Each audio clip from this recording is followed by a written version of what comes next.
Singapore से कई kilometre दूर एक सीक्रेट आइलैंड पर मायरा और चिरायु बिग बुल की सुपर विलेन फैक्ट्री में एंटर कर चुके थे। यहाँ मौजूद दुनिया के बेस्ट साइंटिस्ट्स बल्क में सुपर विलेन तैयार कर रहे थे।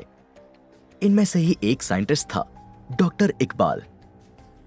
उम्र 65 साल, रंग गोरा, सर पर घुंघराले सफेद बाल। Doctor Iqbal super villain factory के सुपरवाइजर हैं।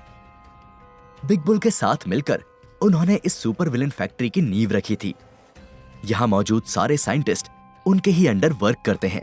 डॉक्टर इकबाल को हम सुपर विलेन एक्सपर्ट भी कह सकते हैं। यही वजह थी कि चिरायु खुद उनसे मिलकर उन्हें अपनी चॉइस बताना चाहता था, ताकि वो उसके लिए एक ऐसी सुपर विलेन टीम तैयार कर दे जो 1 मिनट में रोहन का खात्मा कर दे।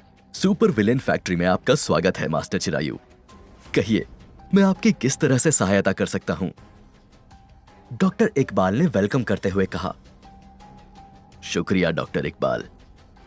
अगले कुछ दिनों में मुझे आपकी सबसे ज्यादा मदद चाहिए होगी। मैं एक ऐसी सुपर विलेन टीम तैयार करना चाहता हूं जिसे हराना नामुमकिन हो। चिरायु ने अपने मन की बात बताई और डॉक्टर इकबाल के साथ फैक्ट्री में घूमते हुए तैयार किए जा रहे सुपर विलेन्स का जायजा लेने लगा। एक सुपर विलेन टीम जिसे कोई ना हरा सके। आपका काम हो जाएगा मास्टर चिरायु, बस मुझे थोड़ा समय दीजिए। इतना बोलते ही डॉक्टर इकबाल के दिमाग ने इस बारे में सोचना शुरू कर दिया। उधर मायरा भी आसपास के माहौल को बड़े ध्यान से ऑब्जर्व कर रही थी। तभी डॉक्टर इकबाल बोले, मास्टर चिरायु, क्या मैं जान सकता हूं कि हमारे दुश्मनों की संख्या कितनी है जिनके लिए हम ये सुपर विलेन टीम तैयार कर रहे हैं? इस पर चिरायु बोला, दुश्मन तो सिर्फ एक ही है, लेकिन वो 100 के बराबर है। उस पर हमने अब तक जितने भी हमले करवाए वो उन सब से बचकर निकल गया। नीलगिरी से लेकर फायरमैन तक उसने हमारे सभी सुपर विलेन्स को हरा दिया। यह सुनकर डॉक्टर इकबाल हैरान रह गए। वो समझ गए कि ये दुश्मन काफी तगड़ा है। इसके लिए उन्हें एक तगड़ी सुपर विलेन टीम बनानी होगी। ये सोचते हुए डॉक्टर इकबाल चिरायु और मायरा को नॉर्मल लैब से दूर एक स्पेशल लैब में ले आए, जहां सबसे बेस्ट सुपर विलेन तैयार किए जाते हैं। मास्टर चिरायु, अब आप मुझे बताइए, आपको अपने सुपर विलेन की टीम में कौन कौन सी खासियत चाहिए? डॉक्टर इकबाल ने चिरायु से पूछा, जिस पर चिरायु ने डॉक्टर इकबाल को कुछ देर में ही उनके कान में अपनी सारी रिक्वायरमेंट्स बता दी। यह सुनते ही डॉक्टर इकबाल बड़े खुश हुए। बहुत खूब मास्टर चिरायु, मुझे आपने जो डिस्क्रिप्शन दिया है उसके आधार पर दुनिया की बेस्ट सुपर विलेन टीम तैयार होगी। इतना बोलकर डॉक्टर इकबाल ने अपने साथी साइंटिस्ट के कान में कुछ कहा। फिर कुछ देर में वो साइंटिस्ट एक खास तरह के लिक्विड से भरे कांच के 3 बड़े बड़े कैप्सूल ले आया। उन कैप्सूल में भरे स्पेशल लिक्विड में 3 इंसान तैर रहे थे, जिनमें पहला एक हट्टा कट्टा आदमी, दूसरा एक ठिगना मोटा आदमी और तीसरी एक स्लिम लंबी लड़की थी। ये आपकी सुपर विलेन की टीम होगी मास्टर चिरायु। बस मुझे आप कुछ दिन दीजिए। मैं इन तीनों को ऐसी शक्तियां दूंगा कि दुनिया की कोई ताकत इन्हें हरा नहीं पाएगी। डॉक्टर इकबाल की यह बात सुनकर चिरायु के चेहरे पर मुस्कान आ गई। उसने मायरा की ओर देखा और बोला, लगता है इस बार हम रोहन को खत्म कर ही देंगे। उधर सिंगापुर में रिया अपना ऑफिस वर्क निपटाकर फ्री हो गई थी, जिसके बाद वो रोहन, चेतन और हितेश के साथ कार में बैठकर अपने बंगले की ओर जा रही थी। तो कैसा चल रहा है तुम्हारा काम? रोहन ने रिया से पूछा। काफी अच्छा, बहुत दिनों के बाद काम करने में मजा आ रहा है, रिया ने खुश होकर जवाब दिया। गुड, रोहन ने कहा। तुम बताओ, तुम्हारी लाइफ कैसी चल रही है? रिया ने पूछा। ठीक ठाक, मतलब अब करने को कुछ खास होता नहीं है। हम पर अटैक्स होने भी बंद हो गए हैं, तो बस बोर हो रहा हूं। रोहन ने अपने दिल की बात बताई। तो क्या तुम चाहते हो कि हम पर फिर से अटैक हो? अगर ऐसा है तो बता दो, मैं चिरायु से बात करती हूं कि भाई, मेरा बॉयफ्रेंड बोर हो रहा है। तुम हमें इतनी जल्दी भूल गए, थोड़े अटैक वटैक करवाओ यार। रिया मजाक करते हुए बोली। जिसे सुनकर रोहन, हितेश और चेतन तीनों की हंसी छूट गई। तभी रोहन का फोन बजा। हेलो पार्टनर, कैसे हो? ध्रुव, तुमने आज कैसे याद किया? रोहन हैरान होकर बोला। शुक्र करो पार्टनर, मैंने याद तो किया, वरना तुम तो मुझे भूल ही गए। मैं किंजल मौसी के साथ एक बार नाइट क्लब भी गया था, लेकिन तुम वहां भी नहीं मिले। ध्रुव की इस बात पर रोहन बोला, हाँ, वो मैंने नाइट क्लब वाली जॉब छोड़ दी है। वैसे भी वो नाइट क्लब अब चिरायु का है। रोहन की इस बात पर ध्रुव बोला, अच्छा, तभी मैं बोलूं किंजल मौसी ने भी अब उस नाइट क्लब में जाना बंद क्यों कर दिया। खैर, अब तुम ये बताओ पार्टनर, मुझसे कब मिल रहे हो? तुम जब कहो तब मिल सकते हैं ध्रुव, अभी तो मैं फ्री हूं। रोहन ने जवाब दिया। तुम ध्रुव से मिलने वाले हो? मुझे भी मिलना है। रिया बीच में खुश होकर बोल पड़ी। उधर कॉल पर मौजूद ध्रुव ने रिया की आवाज सुन ली। रिया भी तुम्हारे साथ है क्या पार्टनर? मेरी बात करवाओ ना। इस पर रोहन ने अपना मोबाइल रिया के हाथ में थमा दिया। कैसे हो ध्रुव तुम? हमारी याद वाद आती कि नहीं? रिया ने प्यार भरे अंदाज में पूछा। मैं एकदम मस्त हूं रिया, तुम कैसी हो? और याद तो मुझे बहुत आती है, इसलिए मैं पार्टनर से बोल रहा था कि हम सब एक बार मिलते हैं। इस पर रिया बोली, हाँ, हम एक छोटा सा गेट टुगेदर करते हैं। बहुत दिन हो गए हम सबने साथ मिलकर एंजॉय नहीं किया। वाओ, ये तो बहुत ही अच्छा आइडिया है। मैं अभी इसकी प्लानिंग शुरू कर देता हूँ, फिर मैसेज करके जगह और टाइम बता दूंगा। ध्रुव एक्साइटेड होकर बोला, जिस पर रिया ने सहमति जता दी और कॉल रख दिया। रोहन, गुड न्यूज, तुम बोर हो रहे थे ना? तो हम सब जल्द एक गेट टुगेदर करेंगे। बहुत मजा आएगा इतने दिनों बाद सबसे मिलकर। वैसे तुम चाहो तो अपने उस दोस्त जय को भी बुला लेना, इसी बहाने वो भी हमारी गैंग से मिल लेगा। इस पर रोहन ने कुछ देर सोचा और बोला, ठीक है, देखते हैं। अब देखते हैं क्या रोहन, जितने ज्यादा लोग होंगे उतना मजा आएगा। हमारी लाइफ में जो ये उथल पुथल चल रही है, उससे हमें थोड़ा ब्रेक मिल जाएगा, मूड फ्रेश हो जाएगा। रिया ने जोर देते हुए कहा। अच्छा बाबा, ठीक है, सबको बुला लेंगे। तुम बोलो तो तुम्हारे वो एक्स बॉयफ्रेंड लोकेश को भी बुला लेते हैं, फिर करते हैं सबके साथ तुम्हारा गेट टुगेदर। रोहन मजाक करते हुए बोला। अरे नहीं नहीं, उस चिपकू को कहां बुलाओगे? वैसे भी वो तुम्हें देखकर दूर से ही दुम दबाकर भाग जाएगा। इतना बोलकर रिया हंसने लगी। उसे हंसता देखकर रोहन, हितेश और चेतन भी हंस पड़े। लेकिन सभी इस बात से अनजान थे कि ये हंसी खुशी का माहौल जल्द दुख और मातम में बदलने वाला है, क्योंकि बिग बुल के सीक्रेट आइलैंड पर डॉक्टर इकबाल चिरायु के लिए सुपर विलेन टीम बनाने का काम तेजी से कर रहे थे। कुछ दिन और बीत गए और आखिर डॉक्टर इकबाल ने 3 सबसे पावरफुल सुपर विलेन तैयार कर लिए। उन्होंने ये गुड न्यूज सबसे पहले चिरायु को सुनाई। मास्टर चिरायु, जैसा कि आपने ऑर्डर दिया था, सबसे पावरफुल और सबसे बेस्ट सुपर विलेन की टीम बनकर तैयार है। इतना बोलकर डॉक्टर इकबाल ने अपने तैयार किए तीनों सुपर विलेन्स शोपीस की तरह 3 ब्लॉक्स पर खड़े कर दिए। फिर एक एक करके वो उन तीनों का इंट्रोडक्शन देने लगे। इनसे मिलिए, ये है हमारी टीम की सबसे पहली मेंबर इलेक्ट्रा। इसके पास बेमिसाल इलेक्ट्रिक और मैग्नेटिक शक्तियां हैं। ये अपने बिजली के झटकों से किसी का भी काम चंद सेकंड में तमाम कर सकती है। इतना ही नहीं, ये अपनी मैग्नेटिक पावर से किसी भी मेटल की चीज को बिना टच किए मूव कर सकती है। उस सुपर विलेन को देखकर चिरायु और मायरा बड़े इंप्रेस हुए। तभी डॉक्टर इकबाल आगे बढ़ गए। इनसे मिलिए, ये है हमारी टीम के दूसरे सुपर विलेन जंगल किंग। ये खुद को किसी भी खतरनाक जानवर में बदल सकते हैं। इतना ही नहीं, बाकी जानवरों को अपने काबू में करके दूसरों पर हमला भी करवा सकते हैं। इतना बोलकर डॉक्टर इकबाल और आगे बढ़ गए। यह है हमारी टीम के तीसरे और सबसे खतरनाक सदस्य फ्लाइंग बीस्ट। इसे आप सुपरमैन और हल्क का कॉम्बिनेशन समझ सकते हैं।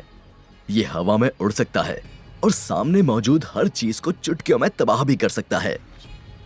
इतना बोलकर डॉक्टर इकबाल चिरायू की ओर मुड़े और बोले, तो बताइए मास्टर चिरायू, कैसी लगी आपको मेरी बनाई ये सुपर विलेन की टीम?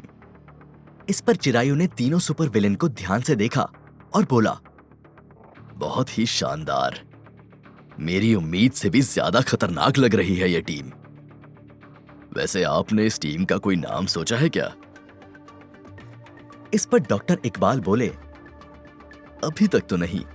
अगर आपके पास कोई अच्छा सजेशन है तो बताइए। ये सुनकर चिरायू ने कुछ देर सोचा और कहा, विश्व विनाशक। आज से इस टीम को हम ये कहकर पुकारेंगे। बहुत ही शानदार नाम। तो आप अपने विश्व विनाशकों को पहले मिशन पर कब भेजना चाहते हैं? डॉक्टर इकबाल ने पूछा, जिस पर चिरायू बोला, अभी इसी वक्त। आप इन्हें मेरे हेलीकॉप्टर में शिफ्ट कर दीजिए। मैं खुद इन्हें लेकर सिंगापुर जाऊंगा। उस रोहन की कब्र खोदते हुए अपनी आंखों से देखूंगा। इतना बोलकर चिरायू के चेहरे पर शैतानी मुस्कान छा गई। उधर सिंगापुर में ध्रुव ने सभी के गेट टुगेदर की अच्छी खासी प्लानिंग कर ली। इस प्लान के अनुसार सभी समुद्र किनारे बने एक ओपन रेस्टोरेंट में इकट्ठा हुए थे। यहां बातों बातों में जब किंजल और ध्रुव को पता चला कि रोहन और रिया अब गर्लफ्रेंड बॉयफ्रेंड हैं, तो वो बड़े खुश हुए। मैंने तो पहले ही कहा था पार्टनर, रिया तुम्हारे लिए बेस्ट है। ध्रुव खुश होकर बोला, थैंक यू ध्रुव, मुझे भी यही लगता है। रोहन मेरे लिए बेस्ट है। उससे ज्यादा केयरिंग, सच्चा और ईमानदार लड़का मुझे कहीं नहीं मिलेगा। इतना बोलकर रिया जज्बाती होकर रोहन को देखने लगी। उधर रिया की ये बातें सुनकर जय रोहन को शक भरी नजरों से देखने लगा। रोहन भी जय का इशारा समझ गया। रिया ने अभी अभी रोहन को जो सच्चा और ईमानदार कहा था, ये शब्द रोहन के दिल में चुभ रहे थे। वैसे तो रोहन के मन में कोई खोट नहीं था और वो भी रिया से सच्चा प्यार करता है, लेकिन उसने रिया से एक बहुत बड़ी सच्चाई छिपाई है, और वो बात है उसका सीक्रेट मिलेनियर होना। रोहन तो रिया की लाइफ में इसलिए आया था कि वो उसके पापा गिरीश आहूजा को मारकर अपने दादाजी की मौत का बदला ले सके। हालांकि बाद में उसे पता चला कि असली कातिल बिग बुल है, लेकिन उसने रिया को अभी तक अपनी सच्चाई नहीं बताई। अगर रिया को पता चलेगा कि रोहन एक मामूली बॉडीगार्ड नहीं है और वो उसकी लाइफ में उसके पापा को मारने आया था, तो ये जानकर रिया का दिल तो टूट ही जाएगा और वो फिर से रोहन को धोखेबाज समझेगी। इसलिए रोहन ने सोचा कि आज वो खुद रिया को सारी सच्चाई बता देगा, ताकि उसका और रिया का ये प्यार वाला रिश्ता पूरी तरह से ट्रांसपेरेंट रहे और कोई भी बात एक दूसरे से छिपी ना रहे। यही सोचते हुए रोहन रिया के पास गया और बोला, रिया, मुझे तुमसे कुछ जरूरी बात करनी है। हाँ बोलो ना रोहन, क्या बात है? रिया ने प्यार से कहा, यहां सबके सामने नहीं, अकेले में बात करनी है। रोहन ने धीरे से कहा, अकेले में? ठीक है तो फिर चलो। रिया कंफ्यूज होकर बोली। फिर रोहन रिया को सभी लोगों से दूर समुद्र के किनारे ले आया। हाँ रोहन बोलो, ऐसी कौन सी जरूरी बात करनी है जो तुम मुझे यहां सबसे दूर ले आए? रिया ने क्यूरियस होकर पूछा।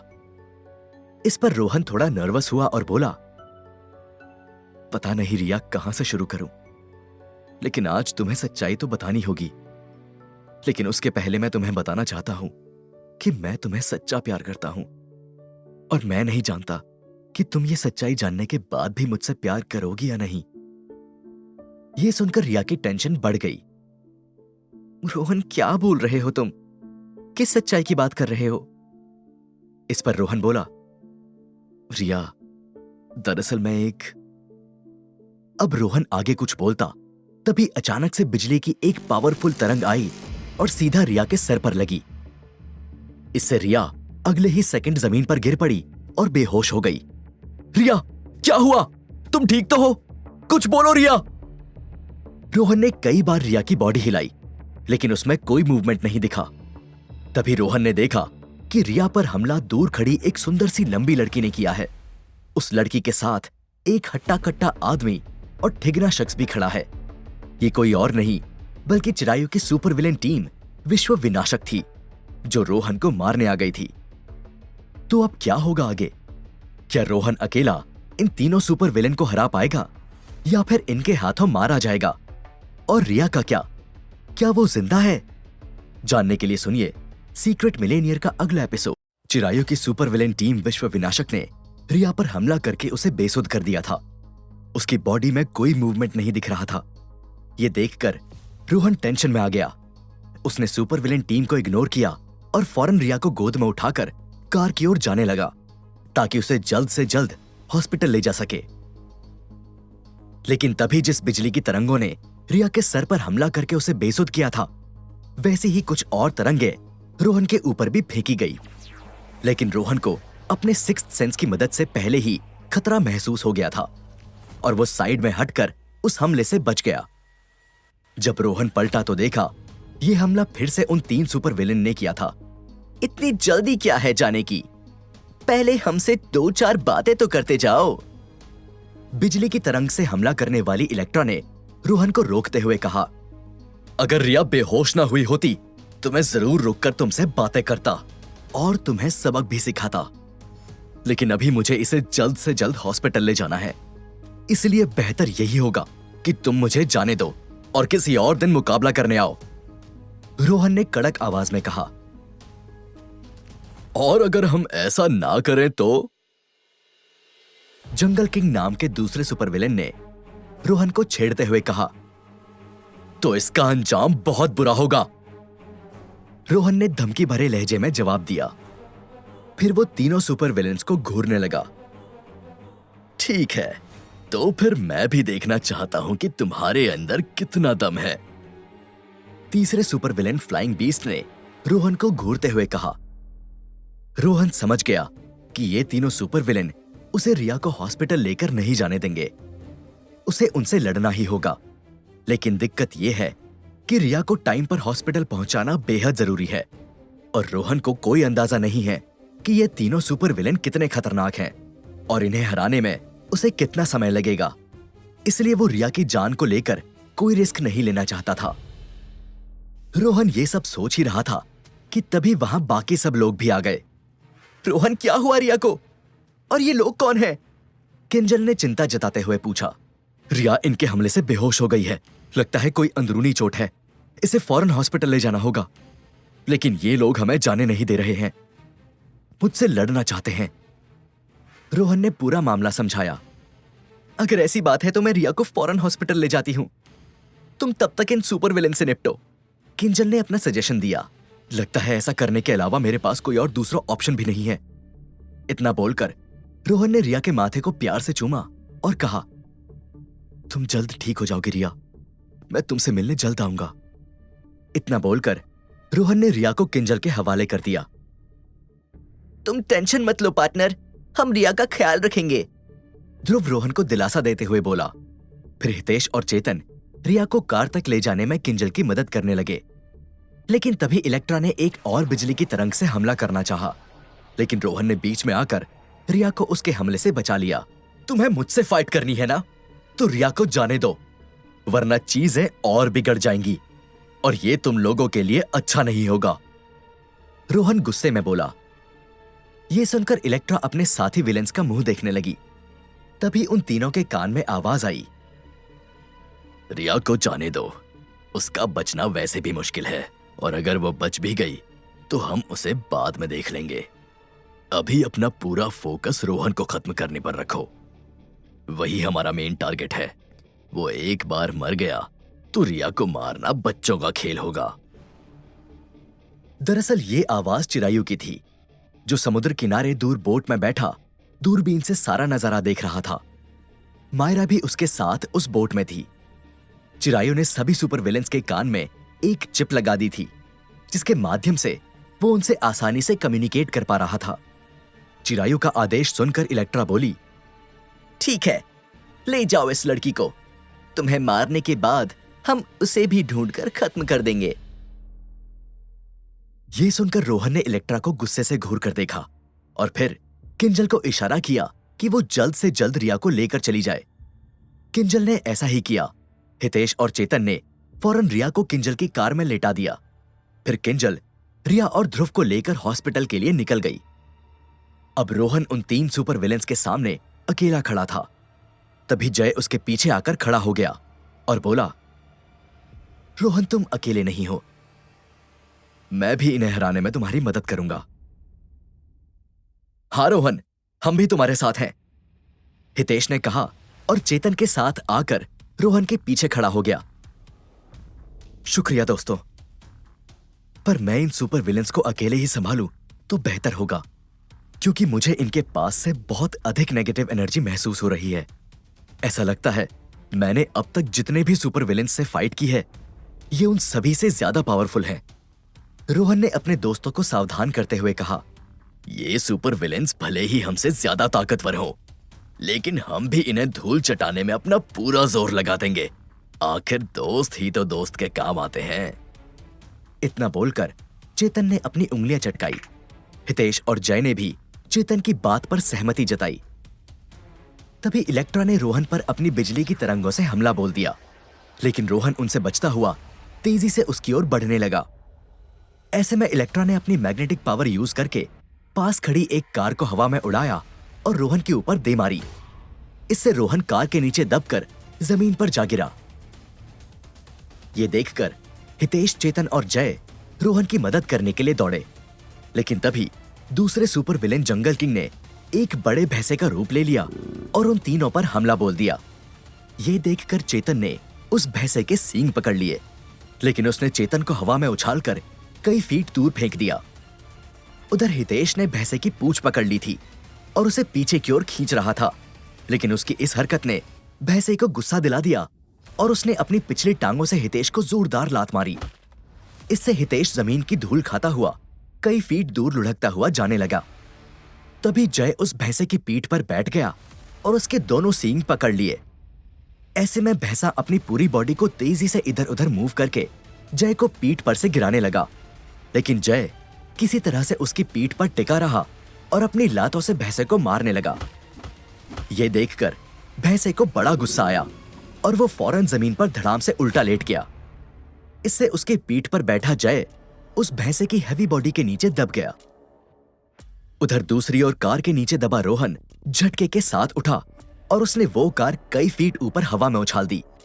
फिर हवा में जंप करके उसी कार को एक जोरदार किक मारी और इलेक्ट्रा की ओर फेंक दिया।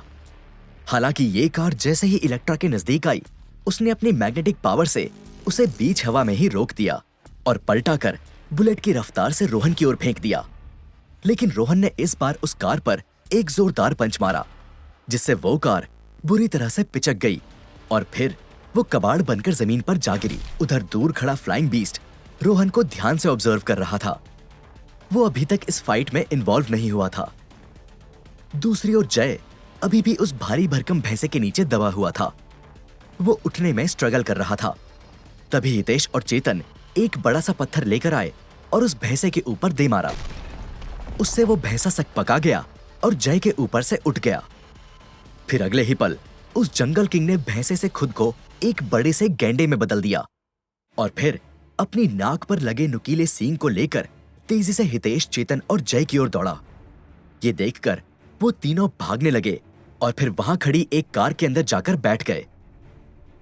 अब ये तीनों उस कार को तेजी से चलाते हुए उस गैंडे को कुचलने के इरादे से उसकी ओर बढ़ने लगे। उधर वो गैंडा भी डरा नहीं और तेजी से आ रही कार की ओर दौड़कर उसे एक जोरदार टक्कर मारते हुए आगे बढ़ा। इससे वो कार गैंडे के नुकीले सींग की वजह से बीच में से कट गई और उसके 2 पार्ट हो गए। इससे जय और चेतन तो बाल बाल बच गए, लेकिन हितेश गंभीर रूप से घायल हो गया। हितेश नहीं! चेतन चिल्लाया। यह सुनकर रोहन का भी ध्यान उन पर गया। तभी रोहन ने देखा कि वो गैंडा अब जमीन पर घायल पड़े हितेश को मारने उसकी ओर दौड़ रहा है। हितेश संभल कर! रोहन चिल्लाया और हितेश को बचाने दौड़ा। तभी उसकी पीठ पीछे इलेक्ट्रा ने रोहन पर बिजली की तरंगों से हमला बोल दिया। इससे रोहन के पूरे शरीर में 440 वोल्ट का करंट दौड़ पड़ा और उसे बहुत तेज दर्द होने लगा। दूसरी ओर वो गैंडा हितेश को मारने आगे बढ़ने लगा। तभी उसे बचाने चेतन और जय बीच में एक बड़ा सा पत्थर लेकर आ गए, लेकिन उस गैंडे की रफ्तार इतनी अधिक थी कि उसके सींग से टकराकर चेतन और जय उस पत्थर समेत दूर गिर गए और वो गेंडा हितेश को मारने के लिए आगे बढ़ता रहा। हितेश की जान खतरे में देखकर रोहन समझ गया कि उसे जल्द कुछ करना होगा, इसलिए उसने अपनी बॉडी को पुश किया और जमीन में लगातार पंच मारने लगा। ये देखकर उस पर बिजली की तरंगों से हमला कर रही इलेक्ट्रा कंफ्यूज हो गई।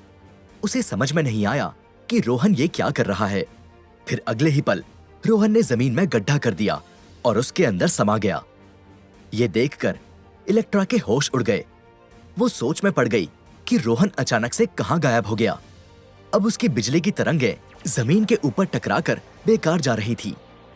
उधर वो गेंडा जमीन पर घायल पड़े हितेश के पास बस पहुंचने ही वाला था, लेकिन वो हितेश को मारता उसके पहले अचानक से जमीन फट गई और उसमें से रोहन बाहर निकला। वो जमीन के अंदर अपने पंच से सुरंग बनाते हुए अचानक से ऊपर निकल आया था। फिर अगले ही पल रोहन ने हितेश की ओर आ रहे उस गेंडे को एक जोरदार पंच मारा, जिससे वो गेंडा हवा में उछलता हुआ कई फीट दूर गया और वहां खड़ी इलेक्ट्रा से टकरा गया और दोनों जमीन पर गिर पड़े। रोहन के इस मूव ने कुछ दूर खड़े तीसरे सुपर विलेन फ्लाइंग बीस्ट का ध्यान खींचा और वो रोहन में दिलचस्पी लेते हुए उसे देखने लगा। तुम ठीक तो हो? रोहन ने घायल हितेश से पूछा। लगता तो नहीं मैं ठीक हूं, शायद कुछ हड्डियां टूट गई हैं। हितेश दर्द से कराहते हुए लड़खड़ाती जुबान के साथ बोला। चेतन, तुम फौरन हितेश को अस्पताल ले जाओ। जय और मैं दोनों मिलकर अब इस सिचुएशन को संभालते हैं। रोहन की इस बात पर चेतन ने हाँ में गर्दन हिलाई और हितेश को लेकर कार में बैठकर वहां से चला गया। रोहन को उन सुपर विलेन से फाइट करते हुए बस कुछ ही देर हुई थी और उन्होंने रोहन के दो दोस्तों को घायल कर दिया था। इस बात से रोहन का गुस्सा अब 7वें आसमान पर जा पहुंचा। तुमने मेरे दोस्तों के साथ जो किया उसकी सजा तुम्हें जरूर मिलेगी। रोहन गुस्से से दहाड़ा और फिर सामने खड़ी इलेक्ट्रा और जंगल किंग दोनों से एक साथ लड़ने के लिए अकेला ही आगे बढ़ गया। ये देखकर उस इलेक्ट्रा ने रोहन पर बिजली की तरंगों से एक के बाद एक कई हमले किए, लेकिन रोहन की स्पीड इतनी तेज थी कि वो ठीक से उस पर निशाना नहीं लगा पा रही थी। दूसरी ओर उस जंगल किंग ने खुद को चीते के रूप में बदल दिया। अब चीता बनकर वो भी तेज रफ्तार से रोहन की ओर लपका। तभी रोहन ने उसे एक जोरदार पंच मारकर अपने रास्ते से हटा दिया और अगले ही पल इलेक्ट्रा के बेहद करीब पहुंचकर उसे भी एक जोरदार किक मारकर पीछे फेंक दिया। उधर अस्पताल में रिया का ऑपरेशन थिएटर के अंदर इलाज चल रहा था। किंजल और ध्रुव बेसब्री से ऑपरेशन के खत्म होने का इंतजार कर रहे थे। तभी ऑपरेशन थिएटर का दरवाजा खुला और एक डॉक्टर अंदर से बाहर आया। डॉक्टर, रिया ठीक तो है? किंजल ने चिंता जताते हुए पूछा। आई एम सॉरी, बट रिया के दिमाग में अंदरूनी चोट लगी है, इस कारण वो कोमा में चली गई है। ये सुनते ही किंजल और ध्रुव के पैरों तले जमीन खिसक गई। तो अब क्या होगा आगे? रिया के कोमा में जाने की खबर सुनकर रोहन का क्या रिएक्शन होगा? क्या वो रिया की इस हालत का बदला ले पाएगा या फिर विश्व विनाशक नाम की इस सुपर विलेन टीम के हाथों मारा जाएगा? जानने के लिए सुनिए सीक्रेट मिलेनियर का अगला एपिसोड सिर्फ पॉकेट एफएम पर।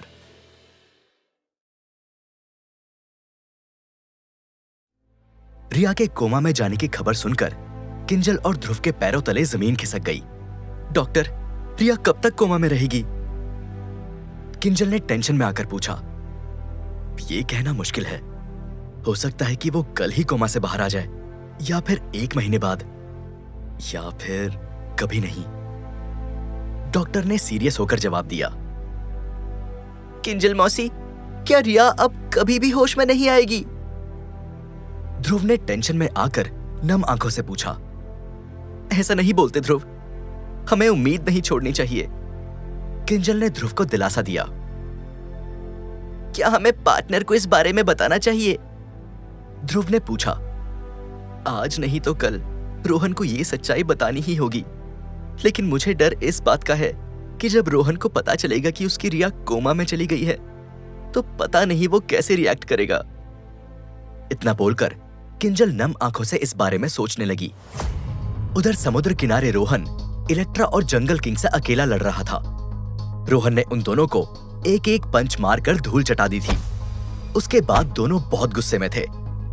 जंगल किंग ने चीता का रूप धारण कर रखा था और अपने इसी रूप में उसने रोहन पर अगला हमला बोल दिया।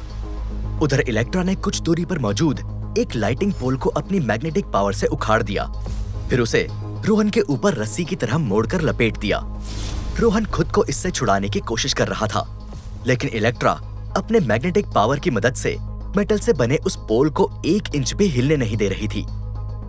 उधर अगले ही पल चीता बने जंगल किंग ने रोहन के ऊपर अपने नुकीले पंजों से झपट्टा मार दिया।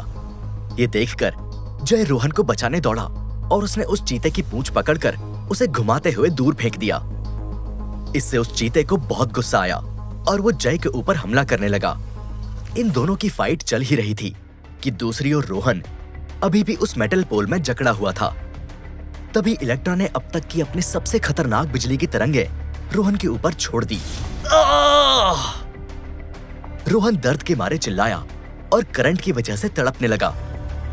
रोहन खुद को इस कैद से आजाद करने की पूरी कोशिश कर रहा था, लेकिन इलेक्ट्रा की पावर इतनी ज्यादा थी कि उसकी हर कोशिश नाकाम हो रही थी। कुछ ही देर में लगातार आ रहे करंट की पावर की बदौलत अपने पैरों पर खड़ा रोहन जमीन पर घुटनों के बल गिर पड़ा। अब आ रहा है ना मजा। समुद्र में दूर बोट पर बैठा चिरायु दूरबीन से रोहन की हालत देखकर खुश होकर बोला, मानना पड़ेगा चिरायु, इस बार तुमने रोहन का काम तमाम करने का अच्छा खासा इंतजाम कर रखा है। अभी तो सिर्फ 2 ही सुपर विलेंस मैदान में उतरे हैं, तीसरा तो अपनी जगह पर ही खड़ा है। इन 2 ने ही रोहन की ऐसी हालत कर दी है, अगर तीसरा सुपर विलेन भी हमला कर दे तो रोहन का खेल 100% खत्म है। चिरायु के पास बैठी मायरा खुश होकर बोली। इस पर चिरायु भी मुस्कुराने लगा और अपनी दूरबीन से रोहन की बर्बादी का तमाशा देखने लगा। उधर बीच पर रोहन के शरीर ने अब जवाब देना शुरू कर दिया था।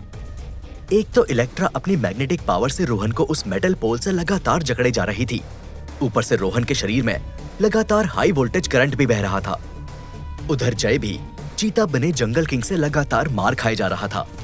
उसकी एनर्जी भी खत्म होती जा रही थी, इसलिए वो चाहकर भी रोहन की मदद नहीं कर पा रहा था। ये लड़ाई इतनी जल्दी खत्म हो जाएगी मैंने सोचा नहीं था। मैंने तो सुना था कि हमें किसी पावरफुल फाइटर से लड़ना होगा, इसलिए हम 3 सुपर विलेंस को किसी एक मजबूत फाइटर के खिलाफ लड़ने भेजा गया था, लेकिन तुम तो फुस्सी बम निकले।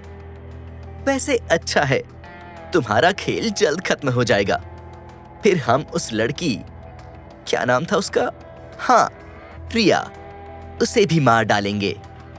इतना बोलकर इलेक्ट्रा हंसने लगी।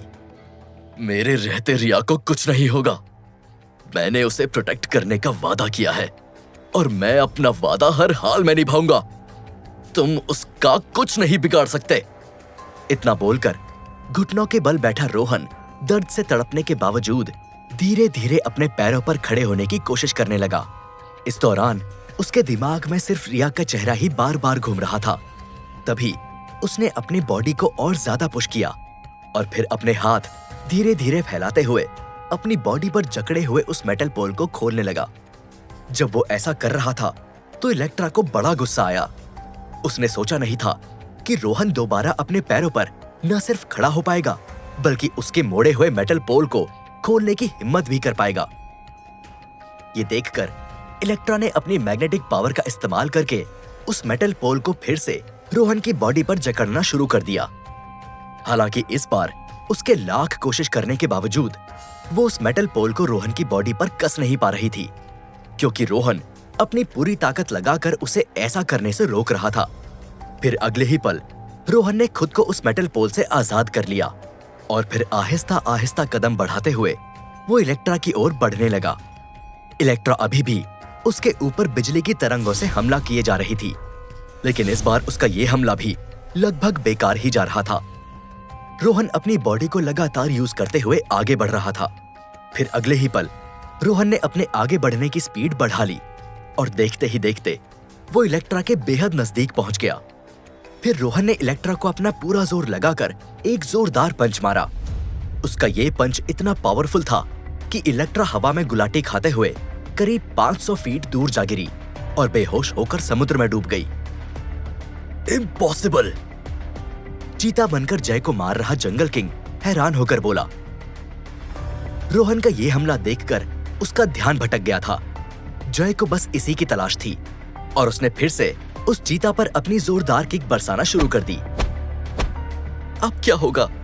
इस रोहन के बच्चे ने तो हमारे एक सुपर विलेन को हरा दिया। दूर बोट में बैठी मायरा हैरान होकर बोली।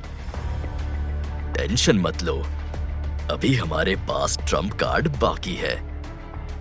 चिरायु ने मायरा को दिलासा दिया और फिर दूरबीन से फ्लाइंग बीस्ट को देखने लगा। उधर इलेक्ट्रा के रास्ते से हटने के बाद रोहन जय से लड़ रहे जंगल किंग के पास जाने लगा ताकि जय को थोड़ी हेल्प मिल सके, लेकिन वो ऐसा करता उसके पहले ही फ्लाइंग बीस्ट अपनी जगह से उड़ते हुए रोहन के सामने आकर खड़ा हो गया। मेरे सामने से हट जाओ, वरना तुम्हारा भी वही हाल होगा जो इलेक्ट्रा का हुआ है, रोहन ने धमकी देते हुए कहा। इस पर फ्लाइंग बीस्ट ने कुछ नहीं कहा और बस रोहन को घूरता रहा। लगता है तुम ऐसे नहीं मानोगे, रोहन ने गुस्से में कहा और फिर अगले ही पल उसने अपनी पूरी ताकत लगाकर उसे एक पंच मारा। लेकिन हैरत की बात यह थी कि उस फ्लाइंग बीस्ट ने रोहन के इस पंच को अपनी एक उंगली से ही रोक लिया। फ्लाइंग बीस्ट की ये ताकत देखकर रोहन की आंखें फटी की फटी रह गई। उसे ये समझते देर नहीं लगी कि फ्लाइंग बीस्ट कितना शक्तिशाली है। तभी रोहन ने और ज्यादा जोर लगाकर उसे एक पंच मारना चाहा, लेकिन इस बार भी फ्लाइंग बीस्ट ने उसके पंच को अपनी सिंगल फिंगर से रोक लिया। फिर रोहन ने एक के बाद एक कई पंच और किक मारकर हमला किया, लेकिन फ्लाइंग बीस्ट ने रोहन के हर वार को बड़ी आसानी से अपनी सिंगल फिंगर से रोक लिया। अब रोहन उस फ्लाइंग बीस्ट को हराने का दूसरा रास्ता खोजने लगा, लेकिन तभी उस फ्लाइंग बीस्ट ने रोहन को अपनी एक उंगली से हल्का सा मारा और अगले ही पल रोहन करीब 100 फीट दूर जाकर गिरा। वाओ, ये फ्लाइंग बीस्ट तो बड़ा ही खतरनाक लगता है। इस बार तो रोहन का बचना नामुमकिन है। समुद्र में बोट में बैठी मायरा ने चिरायु से कहा। मैंने तो पहले ही कहा था, इस बार हमारी जीत पक्की है। रोहन से अब हमें हमेशा हमेशा के लिए छुटकारा मिल जाएगा। चिरायु मुस्कुराते हुए बोला और फिर अपनी दूरबीन से देखते हुए फ्लाइंग बीस्ट के दूसरे अटैक का इंतजार करने लगा। उधर रोहन अपने कपड़ों की धूल झाड़ते हुए फिर से फ्लाइंग बीस्ट की ओर बढ़ने लगा। इस बार उसने अपने दौड़ने की रफ्तार दोगुनी कर दी और फिर पूरे जोश के साथ फ्लाइंग बीस्ट को पंच मारने के लिए बढ़ा। उधर फ्लाइंग बीस्ट अपनी जगह से 1 इंच भी नहीं हिला और जैसे ही रोहन उसे अपने पंच से मारने आया, उसने फिर से अपनी उंगली से उसके पंच को ब्लॉक कर दिया और अपना पंच रोहन के चेहरे पर दे मारा। रोहन फिर से 100 फीट दूर जा गिरा। उसके बाद ये सिलसिला लगातार चलता रहा। रोहन बार बार खड़ा होकर फ्लाइंग बीस्ट को मारने की कोशिश करता रहा, लेकिन हर बार उस फ्लाइंग बीस्ट ने रोहन को पंच मारकर कई फीट दूर फेंक दिया। ऐसा करते हुए रोहन के शरीर की एनर्जी धीरे धीरे खत्म होने लगी थी। उधर जंगल किंग ने चीता का रूप छोड़कर अब भेड़िए का रूप ले लिया था और इस बार वो सबसे ज्यादा खतरनाक और खूंखार था। वो जय पर लगातार हमला कर रहा था, जिसके चलते जय की हालत काफी खराब हो गई थी। वो बड़ी मुश्किल से अपने पैरों पर खड़ा हो पा रहा था। रोहन ने भी ये नजारा देख लिया था, इसलिए उसे अब जल्द कुछ करना था। उसे फ्लाइंग बीस्ट से निपटने के साथ साथ जय को भी उस जंगल किंग से बचाना था। ऐसे में रोहन ने अपनी आंखें बंद की और सभी इंद्रियों को फोकस करके अपनी सारी एनर्जी अपने दोनों पंच में एकत्रित करने लगा। उसके बाद रोहन ने गुस्से में अपनी आंखें खोली और अब तक की सबसे तेज स्पीड से उस फ्लाइंग बीस्ट की ओर दौड़ा। हर बार की तरह इस बार भी उस फ्लाइंग बीस्ट ने रोहन को अपनी सिंगल फिंगर से रोकना चाहा, लेकिन इस बार रोहन का पंच इतना खतरनाक था कि उससे फ्लाइंग बीस्ट की फिंगर हल्की सी टेढ़ी हो गई और रोहन का पंच उसके पेट पर जाकर धड़ाम से लगा। लेकिन हैरत की बात यह थी कि वो फ्लाइंग बीस्ट इतना पावरफुल पंच लगने के बावजूद वहीं का वहीं खड़ा था। वो अपनी जगह से 1 मिलीमीटर भी नहीं हिला था। हालांकि रोहन के इस पंच ने उसे गुस्सा दिला दिया था। ऐसे में उसने गुस्से में रोहन की गर्दन दबोच ली। फिर अगले ही पल रोहन को लेकर हवा में ऊपर उड़ने लगा। रोहन चाहकर भी खुद को उस फ्लाइंग बीस्ट की पकड़ से छुड़ा नहीं पा रहा था। फिर अगले ही पल उस फ्लाइंग बीस्ट ने रोहन को वापस नीचे तेजी से जमीन की ओर लाना शुरू कर दिया। आसमान से वो रोहन को लेकर इतनी तेजी से आ रहा था जैसे कोई बुलेट बंदूक से निकली हो। फिर वो फ्लाइंग बीस्ट रोहन को लेकर जैसे ही जमीन से थोड़ा ऊपर आया, उसने रोहन को दूसरे हाथ से एक पंच मारा। इससे रोहन धड़ाम से जमीन पर गिरा और अंदर धंसता ही चला गया। उस फ्लाइंग बीस्ट का ये पंच इतना खतरनाक था कि रोहन जमीन के करीब 50 फीट अंदर धंस गया। अब रोहन के शरीर में एनर्जी की एक बूंद तक नहीं बची थी। अपने पैरों पर खड़ा होना तो दूर, वो अपनी बॉडी को हिला तक नहीं पा रहा था। तभी रोहन का फोन बजने लगा। रोहन ने किसी तरह से अपनी उंगली को हिलाकर कॉल पिक किया। तभी सामने से आवाज आई, रोहन, मैं किंजल बोल रही हूँ। एक बुरी खबर है। सुपर विलेन के उस हमले के बाद रिया के दिमाग में अंदरूनी चोट आई है और वो कोमा में चली गई है। ये बात सुनते ही रोहन के अंदर गुस्से का ज्वालामुखी दहक उठा। उसे उस सुपर विलेन पर बहुत ज्यादा गुस्सा आने लगा। उसके दिमाग में सिर्फ और सिर्फ रिया की इस हालत के जिम्मेदार सुपर विलेन से बदला लेने का ख्याल मंडरा रहा था। इस ख्याल के आते ही उसके गले में मौजूद ब्लूस्टोन लॉकेट चमकने लगा और ऐसा होते ही रोहन के अंग अंग में जैसे एनर्जी का सैलाब सा आ गया। उसकी नीली आंखें गुस्से से लाल हो गई। फिर अगले ही पल रोहन जिस 50 फीट के गहरे गड्ढे में धंस गया था, उससे अचानक से बुलेट की रफ्तार से बाहर निकला और फिर उस फ्लाइंग बीस्ट और जंगल किंग को घूरते हुए उसने कहा, अब तुम में से कोई नहीं बचेगा। तो अब क्या होगा आगे? क्या रोहन खुद से कई गुना शक्तिशाली फ्लाइंग बीस्ट को हरा पाएगा, या फिर उसकी ब्लूस्टोन लॉकेट की शक्तियां फ्लाइंग बीस्ट और जंगल के आगे फीकी पड़ जाएंगी? और रिया का क्या वो कभी कोमा से बाहर आ पाएगी? जानने के लिए सुनिए सीक्रेट मिलेनियर का अगला एपिसोड सिर्फ पॉकेट एफएम पर।